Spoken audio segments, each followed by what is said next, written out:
Un mot central qui a été familiarisé ces derniers temps, c'est le mot écoute.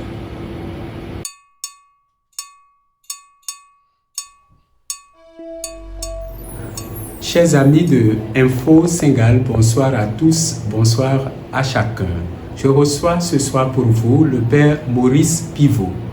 Prêtre sulpicien, il a servi pendant plusieurs années ici au grand séminaire Saint-Gall de Ouidah. Il y revient pour de très belles nostalgies. Cher père Maurice Pivot, bonsoir. Bonsoir. Depuis hier, vous avez foulé le sol béni du grand séminaire Saint-Gall de Ouidah. Oui. Quels sont les sentiments qui vous animent à la vue de notre séminaire qui, vieillissant, fructifie encore? Les souvenirs ici, c'est d'abord l'accueil par mes confrères. L'accueil par mes confrères avec le plus ancien d'ici, là, c'était Adrien Villard. C'est grâce à lui que j'ai pu faire des séjours un peu prolongés. Et j'ai été heureux justement de pouvoir faire des enseignements. J'étais pas toujours très à l'aise pour savoir si j'étais adapté pour des enseignements, mais je prenais toujours le parti de dire à chaque après-midi, c'est pas moi qui parlerai, c'est vous qui poserez des questions. Et ça me permettait peu à peu de mieux comprendre les préoccupations des uns et des autres. Et cela, je l'ai continué jusqu'au bout. J'aimais beaucoup ces rencontres, même s'il faisait un peu chaud à 15 heures. Mais je l'aimais, ces rencontres, parce qu'elles me permettaient d'entendre le genre de questions que vous pouviez vous poser. Je disais, il n'y a pas de questions indiscrètes, il n'y a que des réponses indiscrètes. Donc n'hésitez pas à poser toutes les questions que vous voudrez. Et là, c'est un des bons souvenirs au fur et à mesure. Avec joie à ces rencontres de l'après-midi. Merci, cher père Maurice Pivot. Je n'ai pas les armes nécessaires pour dire qui est le père Maurice Pivot. Comment vous avez vécu votre sacerdoce, 93 ans de vie. Merci, cher père Maurice. Ce que je dis souvent, c'est que la vocation, je ne l'ai découvert que plusieurs années après avoir été ordonné prêtre. Parce que pour moi, la vocation, c'est pas la vocation d'un état de vie. C'est la vocation, c'était une réponse unique dans la manière de vivre cela. Je viens de lire un article sur la vocation disant que la référence qu'on donne souvent à la vocation, c'est l'appel de Samuel. Or, l'auteur de l'article dit, pour moi, la véritable scène de vocation, c'est la vocation de Moïse, où longtemps après avoir guidé son peuple, il se retrouve avec Dieu qui veut détruire ce peuple. Et à ce moment-là, Moïse dit, je suis solidaire de ce peuple. Dieu ne le détruit pas. La vocation, c'est là, au moment où l'appel de Dieu pour accompagner ce peuple est devenu au cœur même de sa vie. Et pour moi, je dis c'est un peu la même chose. C'est qu'après 20 ans de ministère que j'ai mieux vu ce à quoi le Seigneur pouvait m'appeler. Et en particulier à la suite d'épreuves, en particulier de jeunes prêtres qui ont quitté le ministère que j'avais accompagné. Ça a remis en cause beaucoup de choses. Et c'est à ce moment-là que j'étais amené à mieux percevoir l'appel à être ce prêtre qui accompagne. Donc mais quand Thérèse de Lisieux parle de vocation, elle en parle 6 mois avant sa mort. Je viens de découvrir ma vocation. Ma vocation, c'est l'amour dans l'Église. Vous avez été ordonné prêtre à quel âge, père Maurice Pivot? En 55, donc j'avais à ce moment-là 24 ans. Ah, 24 ans. Ça veut dire que vous avez connu la Seconde Guerre mondiale? J'ai connu la Seconde Guerre mondiale. Qu'est-ce que vous avez gardé comme souvenir? Enfin, j'ai surtout le souvenir d'une Première Guerre mondiale que je ne connais pas, mais qui a plombé des familles entières parce qu'il y a eu des morts par la guerre et des morts par la grippe espagnole. Et ça a installé beaucoup de tristesse et en quelque sorte parfois de morbidité.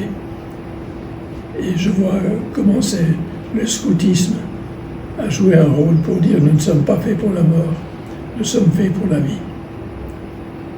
C'est-à-dire, et c'est pour ça que le scoutisme emmenait dans la nature pour sortir de cette ambiance morbide. Ça a été ça. Et la Seconde Guerre mondiale, ça a été tout à fait autre chose, puisque la France s'est écroulée rapidement, qu'elle a été occupée, et qu'elle-même, elle a eu à vivre cette défaite.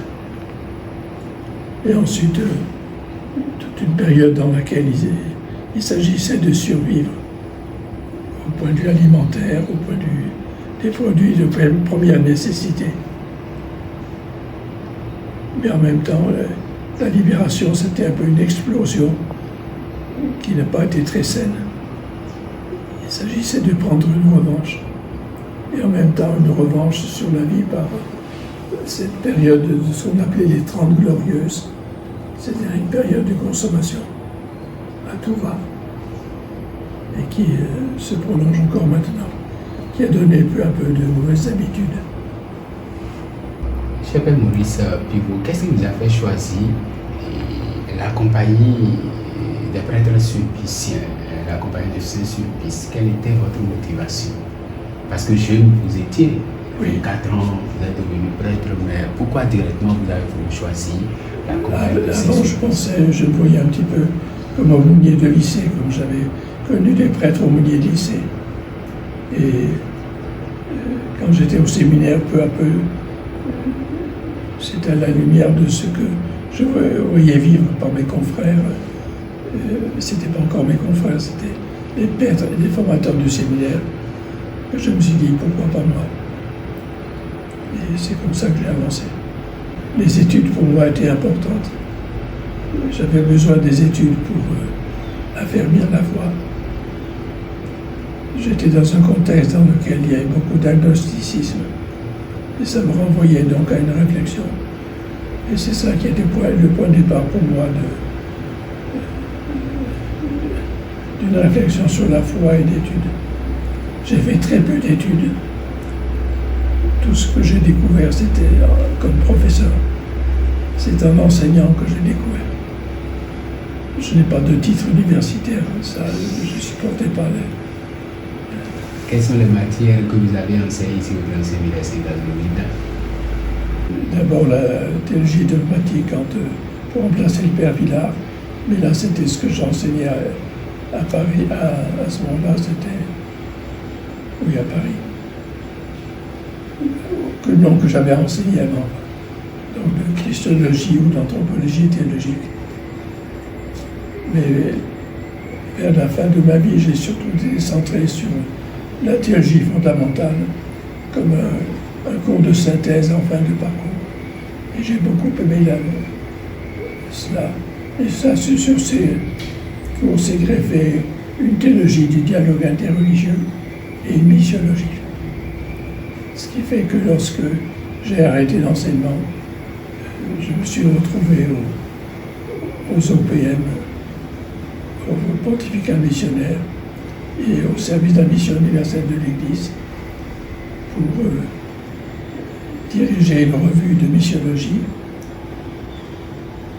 et en même temps pour créer ce qu'on a appelé la cellule d'accueil des prêtres et des religieux et religieuses qui viennent d'ailleurs. Donc j'ai beaucoup travaillé pour accueillir tous ces prêtres qui arrivaient, organiser des sessions pour les préparer parce qu'ils allaient vivre, ou organiser des sessions pour leur permettre de réfléchir sur tout ce qu'ils avaient vécu. Qui dit Père Maurice Pivot aujourd'hui parle des expériences capitalisées sur de longues années de formation de futurs prêtres. Et quand vous voyez aujourd'hui les jeunes, vous nous avez dit ce matin que vous êtes remplis d'émerveillement. Dites-nous du fond de votre cœur, quand vous voyez aujourd'hui les jeunes et vous pensez à l'avenir de l'Église, qu'est-ce qui, de l'intérieur, vous pousse à vous dire, je m'émerveille en voyant les jeunes, je suis content. Selon vous, quel est l'avenir de l'Église quand vous voyez ces jeunes? En France, ce n'est plus avec les prêtres qu'on voit l'avenir de l'Église. Parce que dans beaucoup de paroisses, l'avenir il est lié à la manière dont les chrétiens sortiront de leur paresse. Là où pendant longtemps ils ont été des consommateurs, sans prendre leurs responsabilités. Et que maintenant l'enjeu pour la vie ecclésiale, c'est que des chrétiens se mettent en route et que des prêtres sont là pour faciliter cela, pour les aider à se mettre en route, pour ne pas vouloir tout prendre en main, mais soutenir des gens qui peu à peu approfondissent leur foi, deviennent capables d'orienter le catéchuménat ou la préparation au baptême ou les funérailles. Et aider tous ceux qui vivent cela à faire en sorte que pour eux ce soit une source d'approfondissement de leur foi. Donc l'avenir, je ne le vois pas pour les prêtres séparés de ça. Ici, c'est un peu différent. Et moi, ce que je vois en Europe, c'est ça. Et c'est vrai de tous les pays. Ce qu'il faudrait faire dans la formation, je pense simplement que un mot central qui a été familiarisé ces derniers temps, c'est le mot écoute. C'est-à-dire que la question, c'est apprendre à écouter. Pour moi, aujourd'hui, l'écoute, c'est surtout dans l'accompagnement spirituel. Mais il faut aussi que ce soit dans l'Aïsio Divina, etc. Apprendre à écouter, c'est-à-dire ne pas. J'arrive dans une réunion, je ne commence pas par me dire qu'est-ce que je vais dire. Mais je commence comment je vais écouter ce qui se passe et comment la manière dont chacun s'exprime. Et permettre à chacun d'aller plus loin dans son expression. Parce que c'est grâce à ça que lentement, les gens prennent conscience de leur mission, de ce qu'ils ont à vivre, de leur responsabilité dans la vie ecclésiale et aussi dans la vie en société. Père Maurice, c'est vrai, quand vous parliez, vous avez insisté sur l'accompagnement spirituel. Je voudrais savoir pourquoi l'accompagnement spirituel est un point fondamental sur lequel souvent les sulpiciens mettent l'accent. Pour dire la conviction la plus profonde, c'est que Dieu parle au cœur de chacun et que pouvoir découvrir comment il parle au cœur de chacun, c'est un peu le rôle de l'accompagnement spirituel. Là, quand je reçois quelqu'un, souvent je laisse parler et puis peu à peu je l'aide à aller plus loin dans ce qu'il exprime, jusqu'au point où quelque part, à un moment donné, il pourra y découvrir comme une forme d'action de Dieu en lui.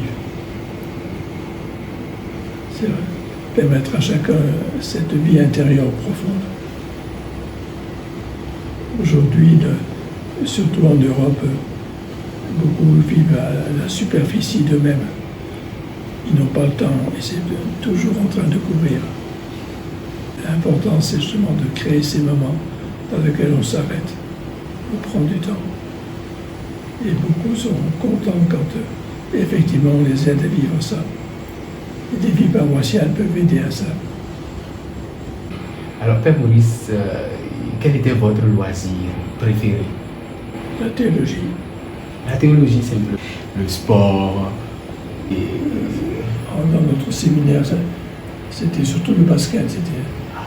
Et tous nos séminaires avaient des terrains de basket et de volley-ball, mais aussi de foot. Mais moi, c'était plutôt volley-ball et foot et basket. Merci beaucoup, Père Maurice Pivot. Je perçois votre tournée comme une tournée de revoir. Et Je voudrais simplement vous demander quel héritage vous laissez à la jeune génération, quel testament vous voulez nous confier, cher Père Maurice Pivot, pour que nous puissions vivre et vivre à jamais. Que chaque jour est un jour nouveau et qu'il faut en découvrir la nouveauté. L'Évangile, c'est la bonne nouvelle d'aujourd'hui. Donne-nous aujourd'hui notre pain de ce jour. Merci Père Maurice Pivot, aux jeunes, aux séminaristes, aux prêtres, à toute l'Église. C'est le mot qui nous a été donné ces jours-ci par le Pape François, le mot confiance. Cette confiance profonde va apprendre que chacun apprenne à avoir confiance en lui-même, en ses ressources. Là, je citais cette anecdote quand je suis venu la première fois. J'étais avec le Père Jean-Benoît Gdambaudet, dont la voiture tombait en panne. 3 fois, on s'est arrêté, on allait à Zé, on s'était arrêté dans des garages qui ont réparé, mais ça n'a pas tenu. En arrivant à Zé, il y a un petit artisan qui réparait des vélos et qui a trouvé la panne. Et là, pour moi, ça a été dire faire confiance à des ressources insoupçonnées. Ça restait pour moi un signe d'espérance. Azé, je ne sais pas s'il est toujours là, mais enfin. Nous sommes, chers amis de Info Sénégal, nous sommes à la fin de cette émission interview. Nous avons reçu pour vous le Père Maurice Pivot, 93 ans de vie. Le Père Maurice Pivot tient encore en très belle forme. Nous remercions le Père Maurice Pivot. Nous remercions tous ceux qui nous ont accompagnés à la réalisation de cette belle émission interview. Chers tous, vous qui nous suivez, merci d'avoir pris le rendez-vous, d'autres rendez-vous encore pour des figures plus emblématiques de notre Église. Merci à tous, merci à chacun.